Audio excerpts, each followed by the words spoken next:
अभी क्रिसमस आने में 1 महीना पूरा बाकी है, लेकिन मैंने अभी से ही प्लम केक बना लिया। लेकिन चलो एक बार और बना लेंगे। यहाँ पर मैंने प्लम केक जो बनाया है वो बिल्कुल एगलेस है। इसमें अंडे का इस्तेमाल मैंने बिल्कुल नहीं किया है और ये बहुत ही सॉफ्ट और स्पॉन्जी बना था। तो चलिए बनाते हैं प्लम केक। बहुत ही फटाफट से बन जाएगी, खाने में बहुत ही मज़ेदार होता है, ऐसे आपने खाया ही होगा। तो आप भी अगर बनाती हैं तो क्या मेरे तरीक़े से बनाती हैं? अगर मेरे तरीक़े से नहीं बनाते हैं तो फिर किस तरीके से बनाते हैं, मुझे कमेंट्स में ज़रूर बताइएगा। हुआ ये था ना कि मेरे घर में किसी ने गिफ्ट भेजा था और उसमें ड्राई फ्रूट्स था। तो मैंने उस गिफ्ट का सोचा कुछ इस्तेमाल कर लेती हूँ, इसलिए मैंने सोचा कि चलो आज मैं प्लम केक बनाती हूँ। तो चलिए पहले मैं आपको गिफ्ट दिखाती हूँ। ये रहा गिफ्ट। और गिफ्ट को जब मैंने खोला तो देखा इतने सारे ड्राई फ्रूट्स, तो मैंने इसका बनाया प्लम केक। यहाँ पर सबसे पहले मैंने ले लिया है किशमिश। और जहाँ तक क्वांटिटी की बात है कि कितना लेना है, तो यहाँ पे ऐसा होता है कि जब भी हम प्लम केक बनाते हैं तो उसमें ड्राई फ्रूट का इस्तेमाल बहुत किया जाता है।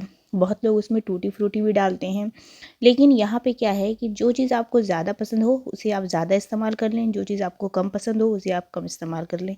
इसके बाद यहाँ पर मैंने लिया है मुनक्का, ये भी इतना ही लिया है जितना मैंने किशमिश लिया है। इसके बाद बादाम लेंगे और साथ में ले लेंगे काजू। ऐसा होता है कि बहुत से लोग कोई ड्राई फ्रूट्स खाना पसंद नहीं करते या वो अवॉइड करते हैं, तो फिर उसे इस्तेमाल ना करें, उसे स्किप कर दें। और चलिए ये सारे ड्राई फ्रूट्स लेने के बाद अब हम गिफ्ट को रख देते हैं और दूसरे काम में फिर इस्तेमाल कर लेंगे। जब तक अब हम इसे कट कर लेते हैं। यहाँ पर जो काजू है ना वो बहुत ही सॉफ्ट है, तो वो बहुत आसानी से कट गया, लेकिन बादाम जो है उसे काटने में मुझे दिक्कत हो रही थी। तो मैंने सोचा कि लाओ इसे बहुत अच्छे से अमल दस्ते से चूर लूँ। इसे हम लोग अमल दस्ता कहते हैं, आप लोग इसे क्या कहते हैं मुझे कमेंट्स में बताइएगा। तो चलिए यहाँ पर मैंने इसे बहुत अच्छे से चूर लिया। उसके बाद इसमें शामिल कर लेंगे और इसे शामिल करने के बाद अब हम लेंगे एक बहुत बड़ा सा माल्टा। और इसमें माल्टा ज़रूर डालते हैं क्योंकि इसका जो फ्लेवर होता है ना वो बहुत ही अच्छा होता है और प्लम केक में इसे बहुत ज़रूरी है डालना। तो यहाँ पर मैंने इसका जूस इसमें शामिल कर दिया है। अब इन सारी चीज़ों को आपस में बहुत अच्छे से मिला लेंगे और मिलाने के बाद इसे रेस्ट करने के लिए 10 मिनट के लिए छोड़ देंगे। 10 मिनट छोड़ने के बाद क्या होगा कि बहुत अच्छे से सॉफ्ट हो जाएगा। जब तक हम शुगर को कैरमलाइज़ कर लेते हैं। यहाँ पर मैंने 1 कप शुगर लिया है। जहाँ पर मैंने ये जो कप है ना ये आधा कप वाला मेज़रमेंट है, इसलिए यहाँ पे 1 कप लेंगे। और इसके बाद ये जो माल्टा था ना इसका जो पल्प था इसे इसमें शामिल कर देंगे। और इसे क्या करेंगे कि बहुत अच्छे से एक शुगर का प्यूरी बिल्कुल होता है ना वो तैयार हो जाएगा।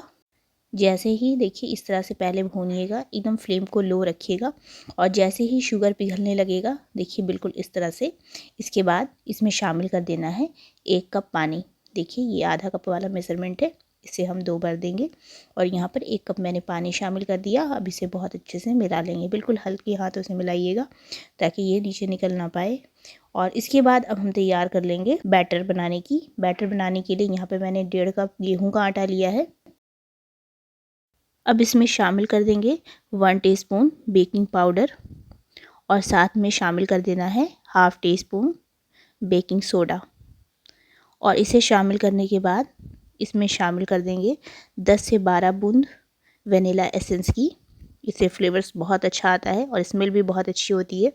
और साथ में शामिल कर देंगे 1/4 कप से थोड़ा सा कम विनेगर, ये जो वाइट विनेगर होता है ना वो वाला शामिल करना है। और यहाँ पर देखिए ये बहुत अच्छे से मिक्स हो गया है। अब इसे हल्के हाथों से थोड़ा थोड़ा डालते जाएंगे और इसे इस तरह से मिलाते जाएंगे। ध्यान रखिएगा कि लम्प्स बिल्कुल नहीं होना चाहिए और इसे थोड़ा टाइम लगता है, लेकिन बहुत अच्छे से ये मिक्स हो जाता है। उसके बाद इसमें शामिल कर देना है दूध। यहाँ पर 1 कप मैंने दूध का भी इस्तेमाल किया है। 1.5 कप आटे में 1 कप दूध बहुत होता है और इससे बहुत अच्छे से जैसी हमें कंसिस्टेंसी चाहिए एक बैटर की वैसी बिल्कुल तैयार हो जाती है। अगर आप मेज़रमेंट बहुत सही रखिएगा ना तो आपका प्लम केक बहुत ही अच्छा बनेगा, बहुत ही स्पॉन्जी बनेगा। तो बस यहाँ पर सब कुछ कमाल जो होता है वो मेज़रमेंट का होता है। अब इसे बहुत अच्छे से मिला लेंगे। मिलाने के बाद अब इसे हम साइड में रख देंगे जब तक हम यहाँ पे नमक डाल करके एक देगची में इसको प्री हीट कर लेते हैं 5 मिनट के लिए। और इसके बाद ये बैटर में ये सारे ड्राई फ्रूट्स को इस तरह से शामिल कर देंगे। मुझे ऐसा लगता है कि ये केक काफ़ी हेल्दी भी होता है, क्योंकि ये आटा का बना होता है। मैदे से बनी हुई जो चीज़ें होती हैं, ख़ासकर केक, वो हेल्थ के लिए अच्छा नहीं माना जाता। लेकिन ये कि जो केक बन रहा है, जो प्लम्स केक होता है, वो बहुत ही अच्छा होता है, क्योंकि एक तो ये आटा का बनता है, गेहूँ के आटा का, और दूसरा तो ड्राई फ्रूट्स में शामिल करते हैं। और सबसे इम्पॉर्टेंट चीज़ है कि आप घर पे बना रही हैं, तो ये कहने वाली बात है कि बहुत ही हेल्दी होगा। अब केक बनाने के लिए जो फ्रेम आता है केक बनाने वाला, उसका इस्तेमाल करेंगे।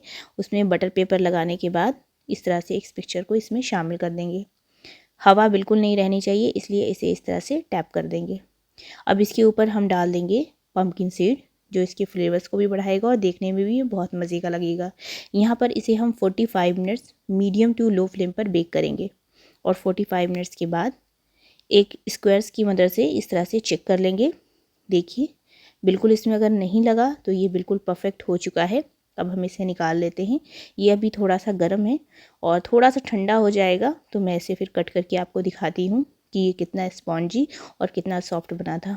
यहाँ पर देखिए अभी भी गर्म है, लेकिन थोड़ा सा ठंडा हो चुका है, क्योंकि जब बन जाता है ना कोई चीज़, तो बस लगता है कि फ़ौरन उसे एक बार टेस्ट करके देखा जाए कि ये कैसा बना है।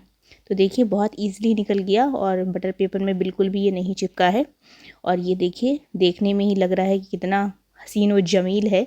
तो चलिए अब हम इसे कट करते हैं, और कट करके देखते हैं कि अंदर का क्या माजरा है, और अंदर से ये कितना स्पॉन्जी है, कितना सॉफ्ट है। तो देखिए, ये प्लम केक कितना स्पॉन्जी बना था, और आपको देखकर लग रहा होगा ये बहुत ही फ्लफ़ी था।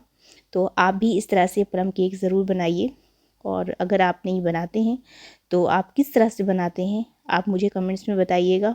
अगर आपको ये रेसिपी अच्छी लगी है तो वीडियो को लाइक कीजिएगा, चैनल्स पे नए हैं तो सब्सक्राइब ज़रूर कीजिएगा।